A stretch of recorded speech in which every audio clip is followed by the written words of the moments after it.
So we've just passed into the Donbas region, and on Ukrainian radio there is a message playing for Russians in Russian, and it's wild. Listen to this. Выбери жизнь или в WhatsApp по номеру телефона +38. Не становитесь разменной монетой. So were they blasting that because we're so close to the Russians that would actually go into the cars? Yeah, because they're gonna, Russians in Pokrovsk or in this front, they're gonna switch into this same radio station, because in their side they don't have many radio stations because everything is blown up. Jeez. So if they wanna listen to music, they're gonna hear what our army is saying, that give up, surrender, we're not gonna harm you, just put down your weapons, and after the war you're gonna return to your families. I've never heard that before.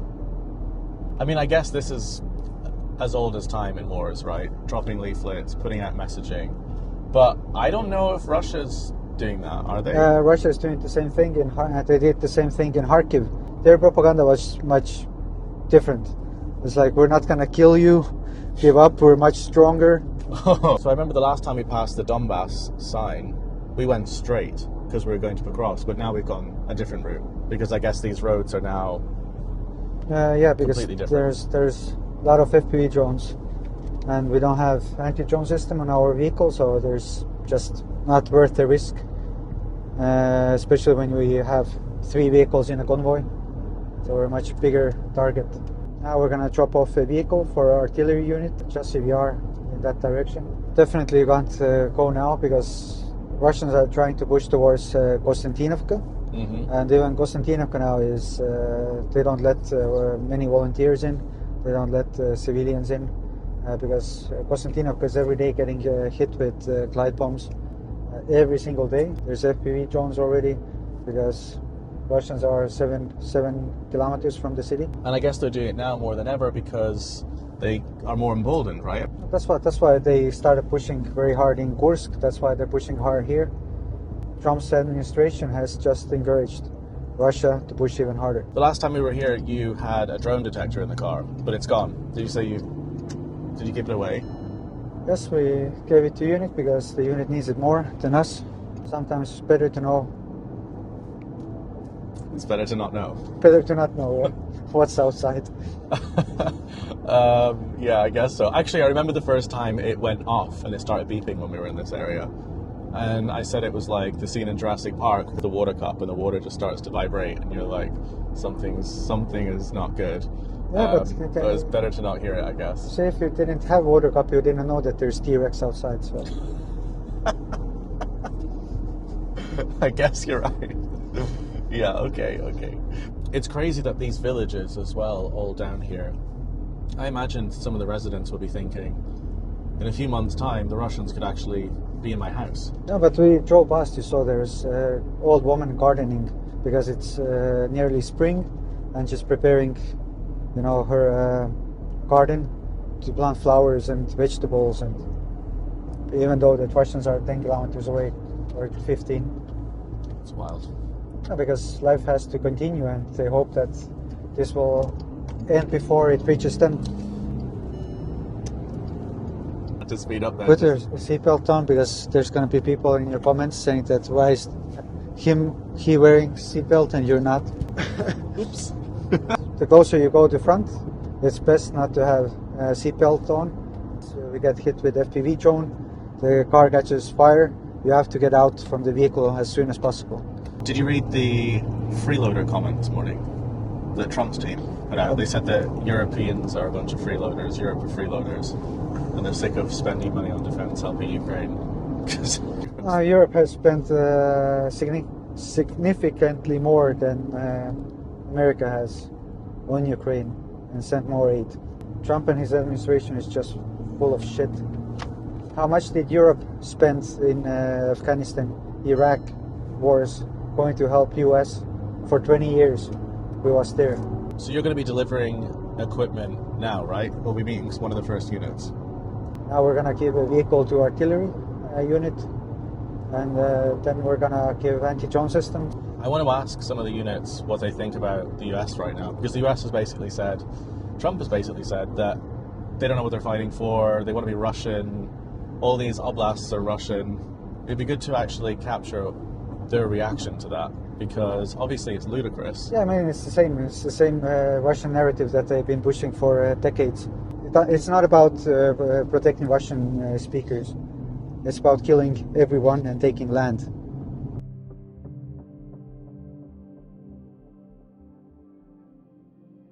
Ми всі українці, і для мене дуже багато побратимів, які спілкуються на російській мові. Я не вважаю, що це є якби пріоритетом для того, щоб ці області, які говорять на російській мові, відійшли до Росії.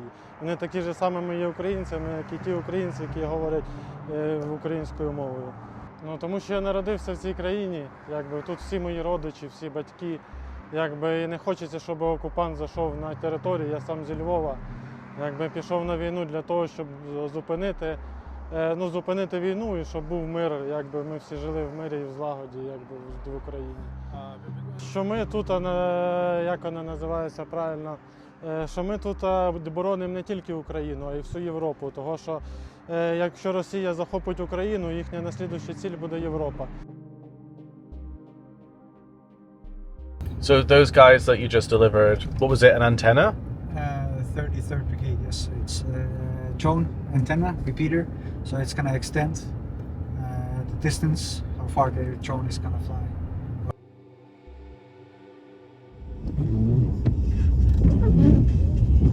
All these cars on this road have their back lights off and just like dim front lights, and that's because it's hard to the spot. visibility for the drones.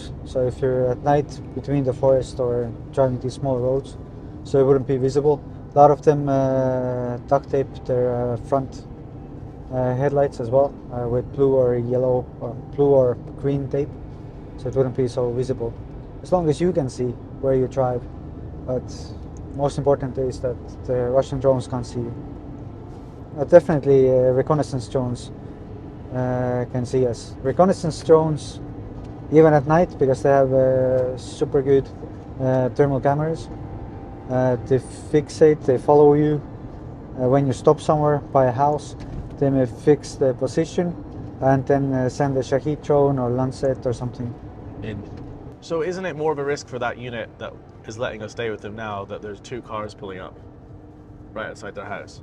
Sort of, yeah, but that's why we go in different, a bit, keep distance a bit once we get closer. So once we get closer, Dima, who's behind us in the other car, will separate. Oh yeah, he's gonna just keep his distance, and then we're gonna get closer. Then we're gonna dim our lights as well. Always find it nerve-wracking when you're the only car on the road as well. In here? Mm-hmm. So Harry and I have just arrived at the position. This is only a few kilometers from the Russian front line, so it's in range of all FPVs, so we're going to be really discreet and quiet. But we're going to be staying here for a little while, and in the meantime I'm going to be asking the soldiers who are operating these drones what they think of Trump's comments. I'm going to give them news articles to read and get their reactions, and also just ask them what it's like to be here. So I'll let you know what they say.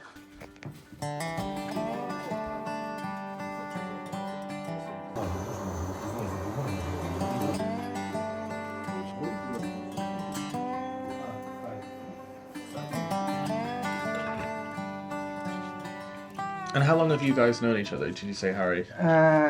Less than 3 years. 3 years, yeah. Какая-то горка там насыпана. So warm is enough for me. Whose job is the most dangerous? Car driving, yeah, car driving, because every day Go he to risk fucking position. go FPV and drones. return from position, yeah. So how are we going to the place tomorrow? Are you... Another cars with reps, with some stuff for position, with drones. Because I guess they're always watching for who's coming in and who's coming out, people moving. Yeah, Yeah. wonderful video. Oh my god. In the fucking chimney. That's crazy. 10 or 12 maybe. How many a day do you... Drop it? Yeah. 100 and more. 100 a day. That's crazy. Like the person in charge of Trump's envoys. Yeah. I thought he was straight up with me. Of course, by the way, I've said that. Some And, picture in you internet can is- imagine, by the way. So it was not surprise. Putin use the same tricks as with Yanukovych. Trump is American Yanukovych. He will behave like old croc. It's no surprise at all. Путин перешел уже черту дипломатии. У него дипломатии у Путина no. Все, у него есть, надо kill. Все. И почему вот много сейчас ребят умирают за свои территории? То есть, если Россию не остановить, то все, она пойдет дальше. Мы бьемся за территории и за свободу. Свобода. Потому что если не будет Украины, то дальше получается как. Так что вот это, что они там рассказывают, вот эти республиканцы, никто не отказывает территории. Я жил, там похоронен мой отец, дедушка.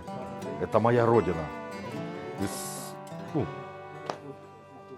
So there isn't going to be a report tomorrow because we're going much further closer to the front and I can't reveal where we're going to be until after we've left. So this will be the last time you'll hear from me for a couple more days. But I hope you enjoyed what we have so far today. I'll bring loads more in the next few days. Thanks.